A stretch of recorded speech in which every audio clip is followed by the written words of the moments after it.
Europe अपनी supply chain rewrite कर रहा है और इंडिया सडनली उस मैप के सेंटर में दिख रहा है।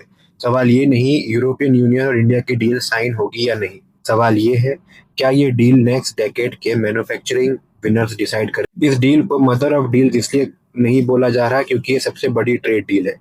इसलिए बोला जा रहा है क्योंकि ये डिसाइड करेगी कौन मैन्युफैक्चर करेगा, कौन स्टैंडर्ड सेट करेगा, कौन ग्लोबल सप्लाई चेन का ट्रस्टेड पिलर बनेगा। पिछले कुछ सालों में दुनिया ने चार चीजें सीखी है। चीप सप्लाई चेन्स फ्रेजाइल होती है, सिंगल कंट्री डिपेंडेंस डेंजरस होती है, लॉजिस्टिक्स और जियोपॉलिटिक्स अब सेपरेट नहीं रहे। इसी बैकड्रॉप में यूरोपियन यूनियन और इंडिया एक दूसरे की तरफ आए हैं। यूरोप के सामने तीन स्ट्रक्चरल प्रॉब्लम्स हैं। चाइना रिस्क, यूरोप चाइना से ओवरनाइट कट नहीं कर सकता, पर वो ब्लाइंड डिपेंडेंस भी नहीं चाहता। इसलिए यूरोपियन यूनियन को चाहिए चाइना के बाहर एक large reliable scalable base. India यहाँ नेचुरली फिट होता है। यूरोप सिर्फ ग्रीन बातें नहीं कर रहा, वो रूल्स इंप्लीमेंट कर रहा है। इसका मतलब clean manufacturing, traceable supply chains, predictable regulation. Demography and cost इसका तीसरा सबसे बड़ा कारण है। यूरोप में लेबर महंगी हो रही है। सवाल यह है, इंडिया कैसे चीफ फैक्ट्री से ट्रस्टेड मैन्युफैक्चरर बने।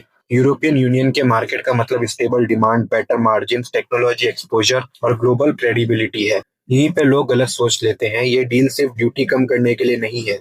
ये डील डिसाइड करेगी कौन ईवी बनाएगा, कौन बैटरी सप्लाई करेगा, कौन फार्म और केमिकल्स का बैकबोन होगा, कौन ग्रीन ट्रांजिशन का पार्टनर बनेगा। सेक्टर जहाँ पे रियल शिफ्ट दिखने वाला है, एडवांस मैन्युफैक्चरिंग जैसे electronics, precision components, industrial machinery, EVs and batteries, chemical and pharma, green tech. इस डील का एक साइलेंट जियोपॉलिटिकल लेयर भी है। यूरोपियन यूनियन अपनी स्ट्रेटेजिक ऑटोनॉमी चाहता है, इंडिया अपनी ग्लोबल रिलेवेंस बढ़ा रहा है। बिना अलायंस अनाउंस किए, बिना मिलिट्री हेडलाइंस के इंडिया ग्लोबल सिस्टम का इंडिस्पेंसिबल नोड बनता जा रहा है। अब जो मदर ऑफ डील्स है सबके लिए स्वीट नहीं होता, इसमें ऑनेस्ट रहना जरूरी है। इस डील के साथ प्रेशर भी आएगा।